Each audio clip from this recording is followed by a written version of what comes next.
I was born in Melrose, Massachusetts, which is just outside of Boston. My mother grew up in Boston, and my father had grown up in Georgia.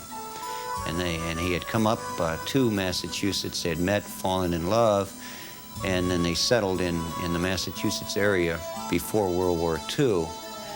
And I was born, as my two other brothers were, in Massachusetts. My two sisters were born, one in Seattle and one on Long Island.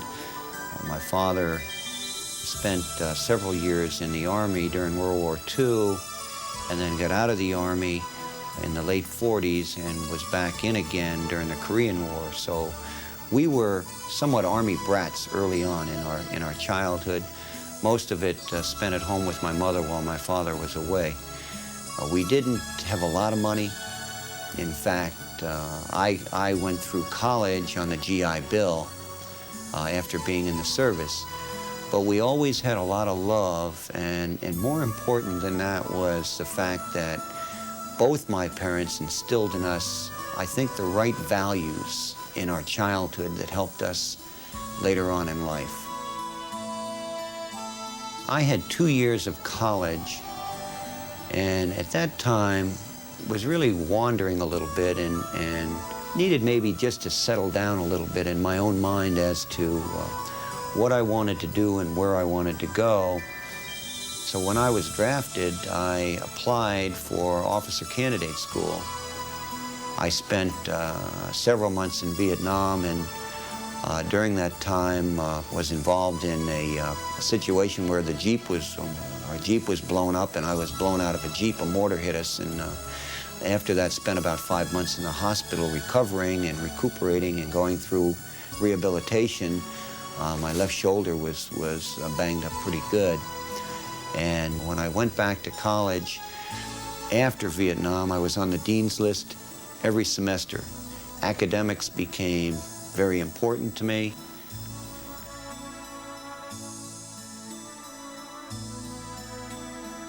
I met this beautiful lady from Chicago on basically a blind date.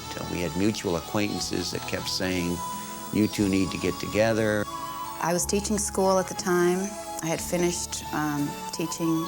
I taught multiply impaired children, and I had a wonderful job. I intended to go back there, and we met right at the end of school, and we were actually knew each other about 1 week, when he decided that he wanted to marry me.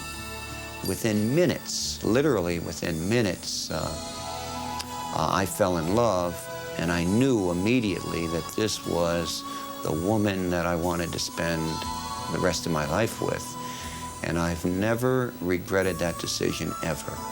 And I remember calling my family back home, and I said, "Mom, you're gonna love this." I said, "I'm getting married."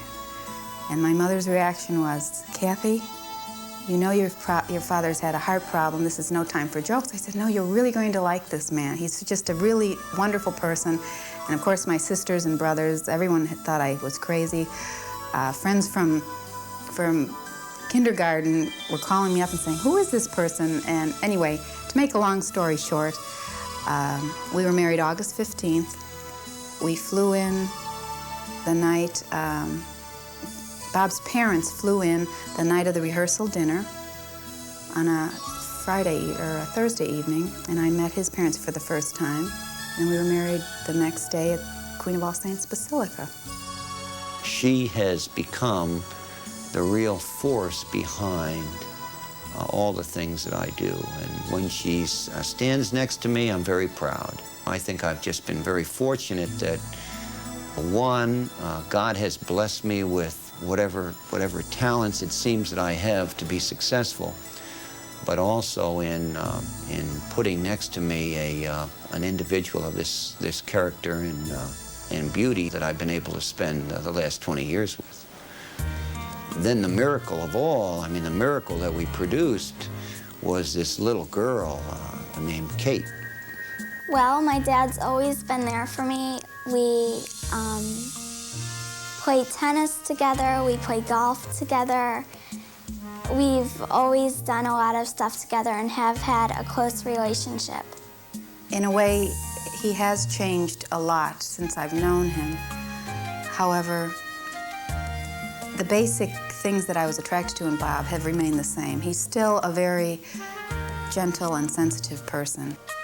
My dad is very different at home than at work. He's always been a real family guy, and he'll come home and get into his Nike shirt that he's had before I was born, and he's real big on that stuff, not as a lot of people see him. On Saturdays, I mean, he walks outside, and I usually have to tell him that that doesn't look presentable to go outside, but he doesn't care in that way. But when he goes to work in the morning, he is almost as a different person with his corporate outfits, and he's very presentable. I'm very proud of what's happening in Nation's Credit. We have about 240 offices nationwide and Canada that service about $4.5 billion of receivables. We have over 600,000 customers on our consumer side. We have tens of thousands of dealers and distributors and manufacturers on our inventory and our big-ticket retail side. Another thing that makes me very proud to be a part of Nation's Credit is the fact that we have been a leader in this valley in participating in the March of Dimes. In fact, we go back 16 years as participants in the March of Dimes. Over that time, we've collected over $150,000 for what is a wonderful organization, and those monies certainly go for very good use. I'm proud to say that I've walked with Kathy and Kate every year, and most of the senior officers walk with me and all the other employees as well. He's a very positive person. He has never felt himself a victim. He's always seen other people in their best, and he's very optimistic, and I think that rubs off on other people. And that's why, really, his attitude has always been positive, and I think that's the real reason why he has been so successful, and it has helped him to contribute so much to the Lehigh Valley. When I go to see the children at Easter Seals, or see the great work that organizations like the United Way do, or United Cerebral Palsy, or the Boy Scouts, where we have another rich tradition in being involved, then it just tells me that if we can just help in a small way, each and every one of us, to help others, that there'll be a payback later on for us. But in the meantime, there's an immediate payback for those that we help. And whether it's something in the community, whether it's something with his own family, whether it's something in business, his commitment to it is always there, 100%. He never backs off from a challenge. He never backs off from what he believes in. We've shared a great many moments together working on a wide variety of civic projects, and I can't really think of anyone that I would say deserves this award more than Bob. And as Gloria and I were thinking about how I might best describe him to you tonight, the phrase that went through our mind the most was Bob's love of life.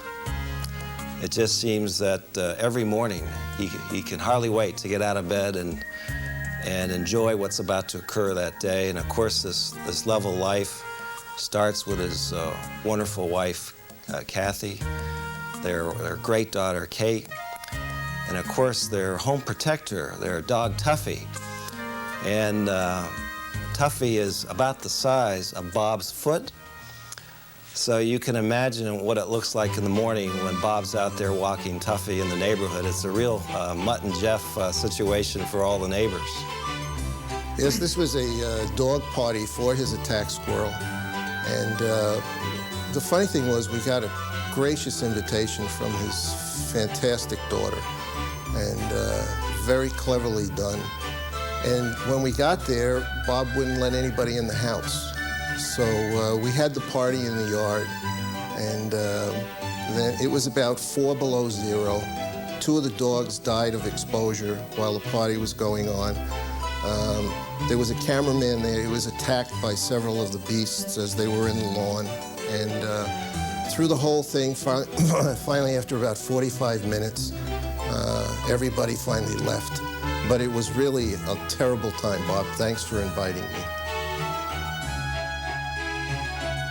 Really, if a quarter of the people in the Lehigh Valley did just half of what Bob has done in 5 years, this would be a much better valley than it already is. And I thank Bob and his family for the great job that they've been doing for us. I'm proud of Bob. I'm proud of him for his business accomplishments. I'm proud of him for the wonderful husband he is and also a wonderful father. And what more can you ask for?